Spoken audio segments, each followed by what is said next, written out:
Yuragimni shunday sag'ir etdilarki, yagona fikrim ularning mendan tezroq ketishlari edi. Ketdilar ham. Hayot shunday. Odam deb bilganlarimiz bizni odamiyligimizdan uyaltirishga-da moyildirlar. O'z his-tuyg'ularini o'ldiradigan odamlarning uchiga chiqqan qotildan nima farqi bor? Vaqtini, yillarini, kulishlarini sarf qilmasa, orzularini, umidlarini, kelajagini qurbon qilmasa, sizdan nima qoladi? Bu qadar og'ir yuk bilan yashay olaman deb o'ylaysizmi?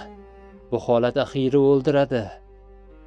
Doim eng sevimli kishilarimiz orqamizdan pichoq uradi.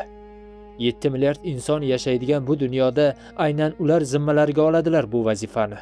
Yillar davomida bir tanu jon bo'lib yashaydigan insonlarning yuraklari sizdan hamisha uzoqda bo'ladi. Aslida ham ular juda uzoqda. Siz esa yolg'izlikdan qochib, ulardan madad o'tinasiz. Ular umidingiz, o'tinchingiz uchun pushaymon qiladilar. Buni aslo unutmang. Yolg'izlikdan zerikkaningizda yangi xatolar eshigingizni qoqajak. Chunki shoshib kelgan mehmon hamma narsani chalkashtirib yuboradi. Yig'lashmi? Endi uning hisobini ham qila olmaysiz.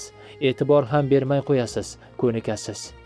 Agar hech narsa qila olmasangiz, hech yo'q go'zal xotiraga aylaning. Xayolga kelsangiz, yuzda tabassum paydo qilasiz. Shuning o'zi kifoya.